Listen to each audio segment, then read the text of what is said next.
নমস্কাৰ যোৱা 10টা দিন বিহু বুলি ইলেকশ্যন বুলি মই নগাঁৱৰ মধুপুৰৰ ঘৰত আছিলোঁ পিছে আজি যোৱাৰ সময় হ'ল ভোটটো দি আহিলোঁ মোৰ ভোটাধিকাৰ মই সাব্যস্ত কৰিলোঁ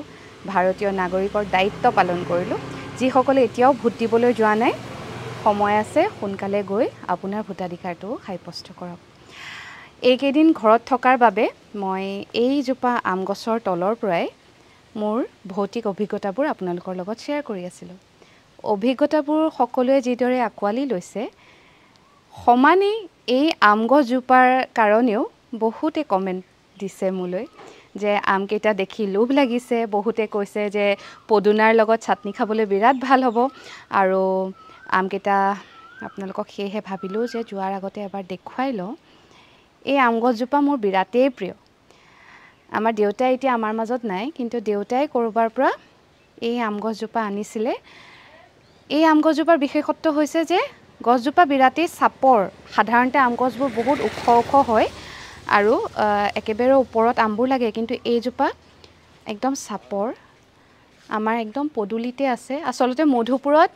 বহুতে আমাৰ এই আম গছজোপা দিয়ে চিনি পায় ঘৰটো আম গছজোপা থকা ঘৰটো বুলি ক'লে সকলোৱে চিনি পায় আৰু দেউতাই যেতিয়া ৰুইছিলে তেতিয়া তেওঁ এই গছজোপাৰ তলটো আপোনালোকক দেখুৱাই দিওঁ এইখিনিতে এটা গাঁত কৰিছিলে এতিয়াও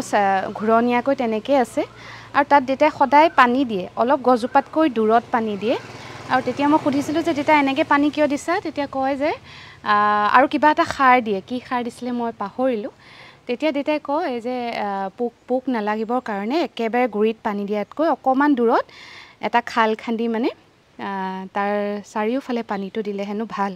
লগতে সেই সাৰবিধো মাজে মাজে ছটিয়ায় আৰু এই আমটো বৰকৈ লাগে চাপৰ যদিও গছজোপা আৰু খাবলৈ বিৰাটেই মিঠা গতিকে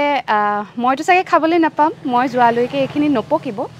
কিন্তু তথাপিতো দাদাহঁতক কৈছোঁ যে কেইটামান হ'লেও মোলৈ দি পঠিয়াবা আৰু যিসকলে মোলৈ মানে মোৰ এই ভিডিঅ'বোৰ চাই আছে কমেণ্ট কৰি আছে মুখ নলগাব কিন্তু আমকেইটা নহ'লে সৰি যাব আৰু বৰ ধুনীয়া এই গছজোপা মোৰ বৰ প্ৰিয় গৰমৰ দিনত বৰ ধুনীয়াকৈ ছাঁ দিয়ে আৰু দেউতাৰ মৰম আছে এই গছজোপাত গতিকে ভাল লাগে গছ গছনিবোৰ আচলতে থাকিলে চৌপাশটো সুন্দৰ হয় আৰু পৰিৱেশটোও সুন্দৰ হয় সেয়েহে আপোনালোকে আপোনালোকৰ চৌপাশত যিমান পাৰে সিমান গছ গছনি লগাবলৈ চেষ্টা কৰক এতিয়াও সময় আছে কথাবোৰতো কৈ গৈ আছোঁ কিন্তু আজি যিহেতু আমাৰ নগাঁৱত